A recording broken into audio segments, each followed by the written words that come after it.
शिवलिंग पर बेलपत्र चढ़ाना, जल चढ़ाना, इसका भी एक नियम होता है कि शंकर जी पे शिवलिंग पर जल कहाँ चढ़ाया जाता है। सबसे पहला जल अगर शंकर जी को चढ़ाने जा रहे हो तो शंकर जी के जो चरण है, जहां से पानी नीचे गिरता है, उसके सीधे वाले भाग पर, अपने हाथ का सीधा भाग, वहां जल चढ़ाओ। फिर जहां लेफ्ट भाग है वहां जल चढ़ाओ। जहां शंकर भगवान का शिवलिंग रखा हुआ है, तीसरे नंबर का जल वहां चढ़ाना चाहिए। चौथे नंबर का जल भगवान शंकर के शिवलिंग पर चढ़ाना चाहिए। पांचवें नंबर का जल ऊपर अगर जलाधारी लगी हो तो उसमें चढ़ाओ, नहीं हो जलाधारी तो भगवान शंकर का जहां नंदी बैठा है, नंदी का एक पांव ऊंचा रहता है, उस पांव के पास में जल चढ़ाना चाहिए। पांव जल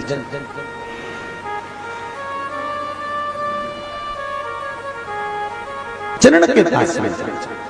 ऐसे 5 स्थान दिए हैं जल चढ़ाने के लिए। शिव जी का स्नान कितनी चीजों से होता है? 5 चीजों से। पंचामृत, दूध, बोलते जाओ, दही, फिर घी, शहद, फिर शक्कर।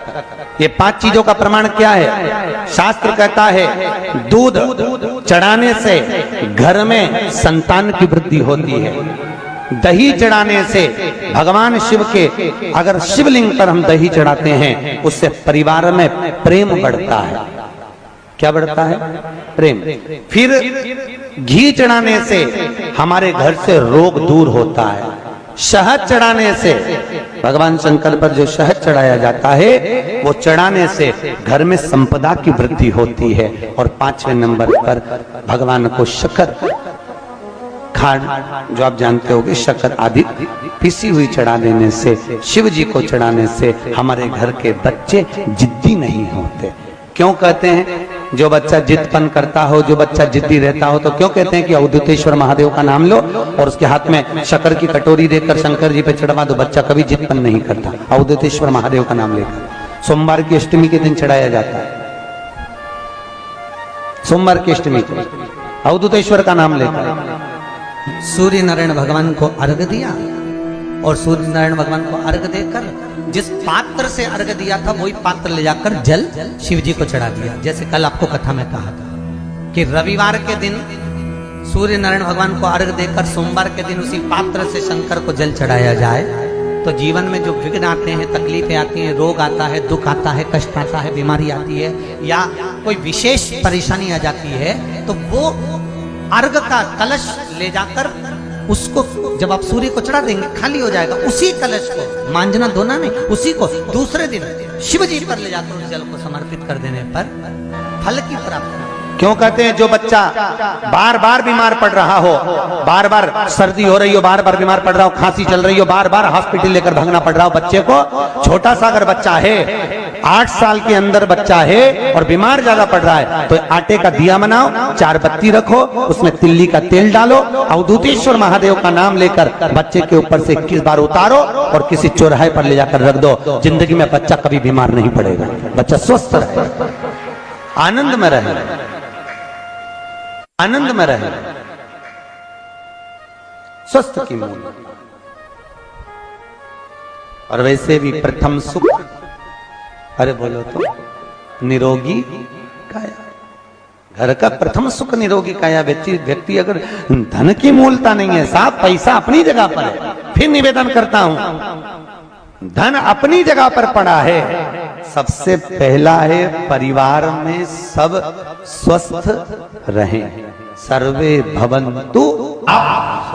कभी दुख की घड़ी चल रही है, कभी समस्या चल रही है, तकलीफ चल रही है, रोग चल रहा है, बीमारी चल रही है, कष्ट बहुत है, तो उसके दरवाजे पर जाकर इस माथे को थोड़ा सा झुका लो। कभी कभी अगर तुमको लगे कि मेरे जीवन में बहुत बीमारियों ने मुझे घेर रखा है, तो प्रयास करा करो कि बेलपत्र,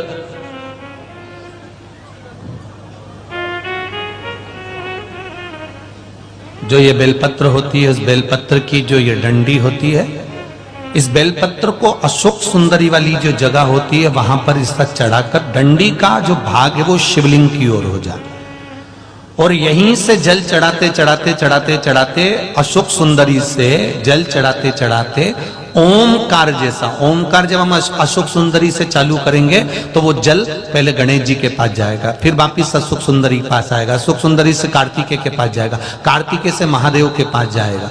ऐसा ओमकार जैसा जल, जब तुम्हें लगे कि बीमारी बहुत घेर रखी है और बहुत बीमारी ने घेर लिया, कोई किडनी, कोई लीवर, कोई बहुत शरीर में कष्ट, कोई रोग बीमारी, या कहीं तुमको ऐसा लग रहा है कि मेरा गर्भ 20 साल हो गए, 22 साल हो गए, संतान नहीं, तब भी इस प्रयोग को जरूर करिएगा।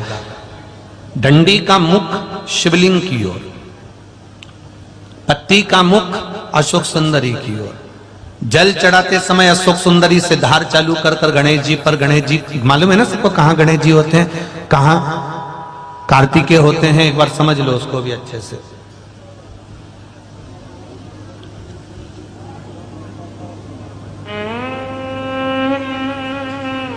ये नीचे का गोल भाग, ये जल जाने का स्थान, ये शिवलिंग, बीच में जो मोटी सी लाइन होती है वो अशोक सुंदरी का स्थान है।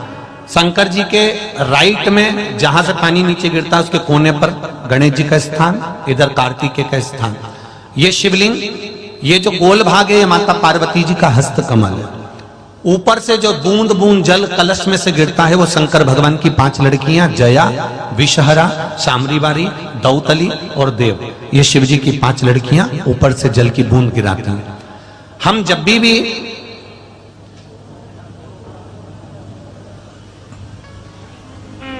अगर इस कार्य को कर रहे हैं तो बेलपत्री जो चढ़ा रहे हैं वो अशोक सुंदरी वाली जगह पर बीच में चढ़ा दिया, डंडी का मुख इधर, जल चढ़ाना यहीं से चालू करा, यहाँ से गणेश जी पर गया, गणेश जी से अशोक सुंदरी का आया, अशोक सुंदरी से कार्तिकेय पर आया, कार्तिकेय से देवादिदेव महादेव पर आया। ये ओम बिंदु जल है, इसको हरिओम जल भी कहता है।